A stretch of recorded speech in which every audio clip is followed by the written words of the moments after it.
বলছিলাম গুলশানে ছাত্র সমন্বয়ক পরিচয়ে চাঁদাবাজির অভিযোগে গ্রেপ্তার হওয়া রিয়াদের কথা।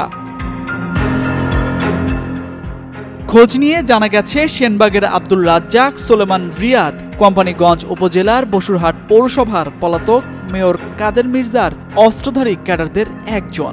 আর এটা ওইটা না, কাপড় ধোয়ার একটাই সলিউশন, চাকা অল ইন ওয়ান। 2020 সাল থেকে 2024 সালের 5 আগস্টের পূর্ব পর্যন্ত কাদের মির্জার কাছে তার অবাধ যাতায়াত ছিল।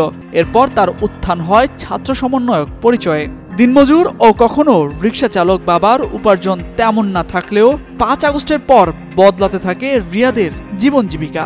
সাধারণ পোশাকের বদলে আসে দামি ব্র্যান্ডের শার্ট, প্যান্ট, পোশাক আশাক। গ্রামের বাড়িতে তৈরি করেন দৃষ্টিনন্দন ডুপ্লেক্স বাড়ি। গেল কোরবানির ঈদে লাখ টাকা দামের গরু কোরবানি দিয়েছে রিয়াদ, যা তাদের পরিবারের ইতিহাসে এটাই প্রথম। হঠাৎ আঙ্গুল ফুলে কলাগাছ বনে যাওয়া রিয়াদের উত্থান নিয়ে বেশ কিছুদিন যাবৎ নানা সন্দেহ প্রকাশ করে আসছিলেন স্থানীয়রা।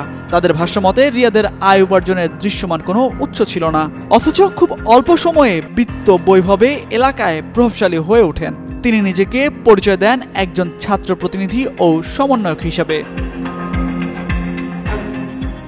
এর আগে গেল রোববার সমন্বয়ক পরিচয় দিয়ে গুলশানের 83 নম্বর রোডে সংরক্ষিত নারী আসনের সাবেক এমপি শাম্মী আহমেদের বাসায় যায় আব্দুর রাজ্জাক রিয়াদ ও তার সহযোগী কাজী গৌরব অপু। 40 লাখ টাকা না দিলে তাকে পুলিশে ধরিয়ে দিবে হুমকি দেওয়া হয়। পুলিশকে বিষয়টি জানালে গুলশান থানা পুলিশ ঘটনাস্থলে গিয়ে রিয়াদ সহ 5 আসামিকে হাতে নাতে গ্রেপ্তার করে।